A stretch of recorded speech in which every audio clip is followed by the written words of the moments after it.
Hello everyone, and welcome to another episode of Game Plan. Last time we kicked off a little sub-series that I dubbed the 3 keys to victory. The first key was speed, the second situational awareness, and the last one I want to redub strategic insight. Today we'll be looking at situational awareness and more specifically what it is and how you can improve yours by making smart use of the tools in the game, as well as exploiting how your mind works naturally. Before we get started, a small note. Situational awareness is hard to show on video and it's also not my strongest point. For that reason it was hard to find footage for this topic, so I decided to show a good game and add tags everywhere on what info I'm using to make my decisions, as well as what info I could have used to avoid my mistakes. I hope this will help clarify things a little, so let's get going. First off, what is situational awareness? Situational awareness is a term used in both video games and the real-life military, and so fits in well with the Battlefield 3 setting.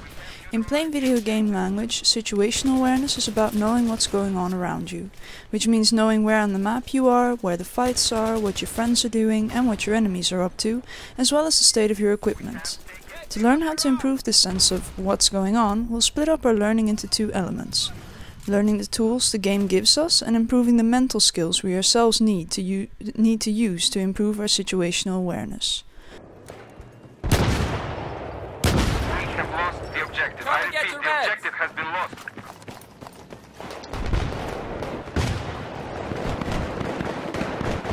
Цель защищаем! Ну!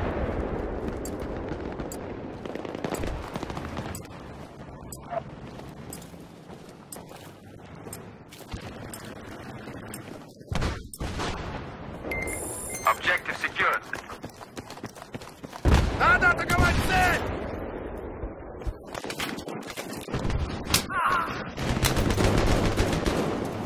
Here are your meds.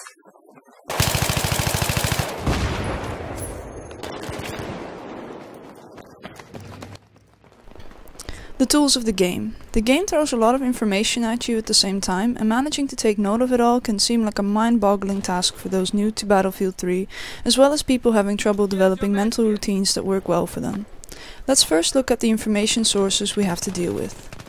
First, and most obviously, the game screen. By this I mean just what your soldier sees as you run around. Battlefield 3 is a game where enemies blend in with the environment in a natural way, so it's easy to miss enemy placement and movement even when they're right in front of you. Practice using spotting for finding enemies in the distance. Use it as a sort of scanner, but don't stand still while doing so. Simply go where you need to go and spot while running. For mid-range, you want to leave the spot button alone because on console it's hand gymnastics to spot and shoot straight at the same time. Instead, you aim down the sight and scan around like that. If you train your sights on an enemy behind foliage, you will see a red triangle above their heads. In most cases this makes for an easy kill, but sometimes you might want to run around and flank them if you suspect there are more of them in that location, or you're trying to stay unnoticed.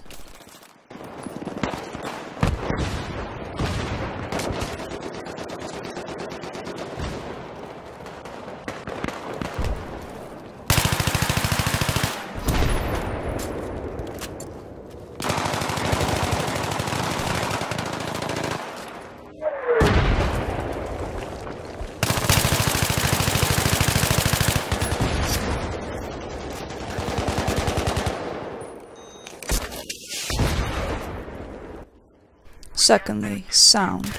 The game simulates the sounds of battle as realistically as possible, which means you can tell the general direction of enemy tanks and snipers from sound alone, as well as receive scripted information from teammates along the lines of "I need ammo" or "I need health." Try to focus on the sounds you hear and what they tell you. Footsteps are hard to hear in this game because of all the gunfire and explosions, but when you hear someone yell, "Here's some ammo," but you have no teammates around, then an enemy just threw out an ammo pack in your direct vicinity. Happy hunting.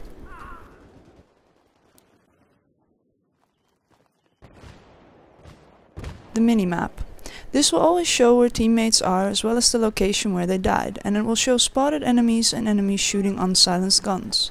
Additionally, it shows what the state of the objectives is, the shape of the map, as well as the location of empty vehicles. Teach yourself to check this often.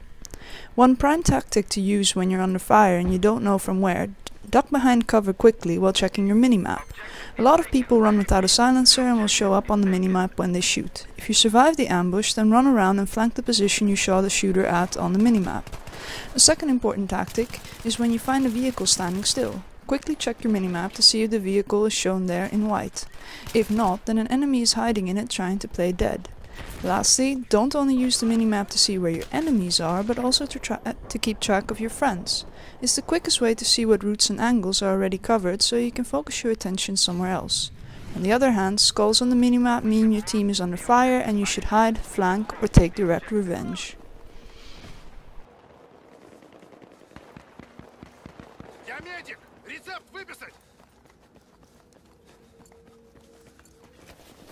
Lastly, the heads-up display or HUD. It shows ammo count, health and fire mode, and the sooner you can learn to do without it, the better. The reason for this is that checking the HUD takes away attention from what's going on in the game. This is partly true for the minimap as well, but the minimap gives you information you can otherwise not get at all.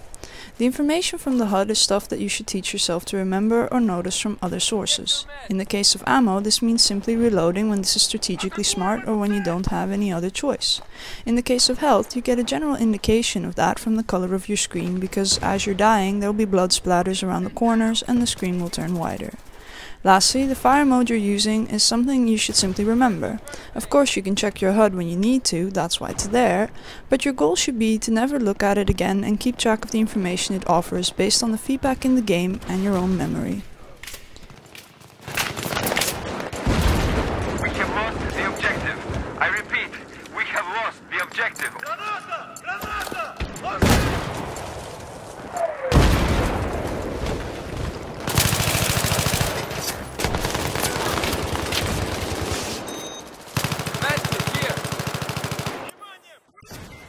The tools of the mind. So now we know the tools of the game and how we want to use them, but how do we actually get ourselves to follow those patterns and process all that information?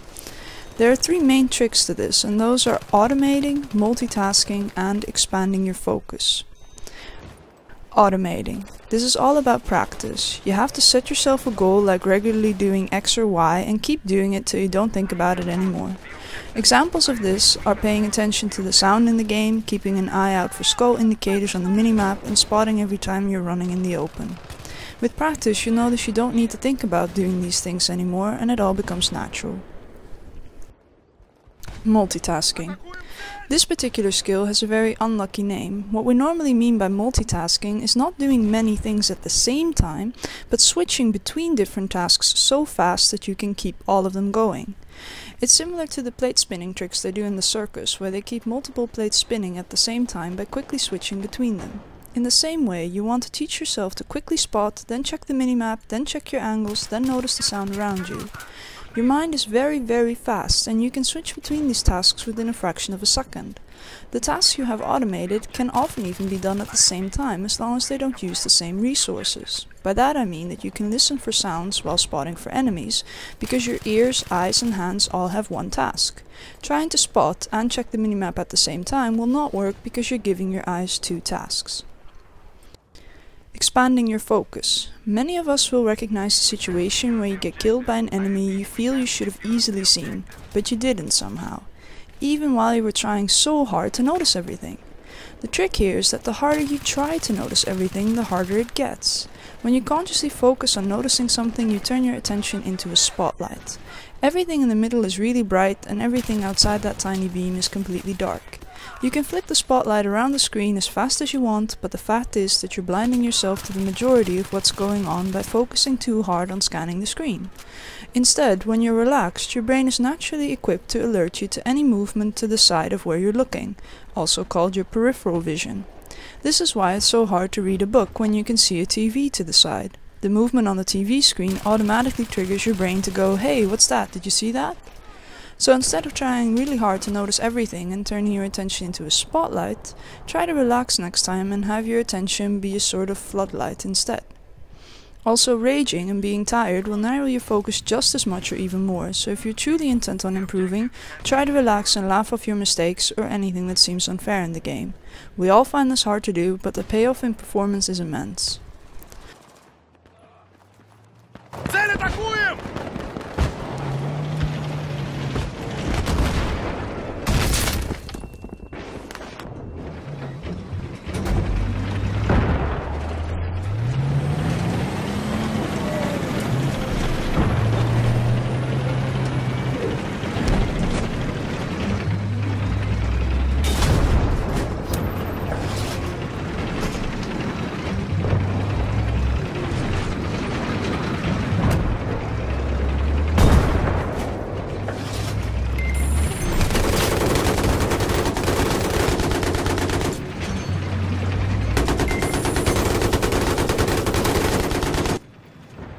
Now we talked about what situational awareness is and how to improve it. It's basically about knowing what's going on around you, and you can improve it by making better use of the tools the game and your mind have to offer. I guess this has been my most theoretical video yet, but situational awareness is simply a very psychological topic. The cool thing about that is that any skill you build up on this front while playing Battlefield 3 will transfer very nicely to any other games you might try your hand at. So if you liked this video, please give it a thumbs up, leave a comment or even subscribe. Thank you for watching.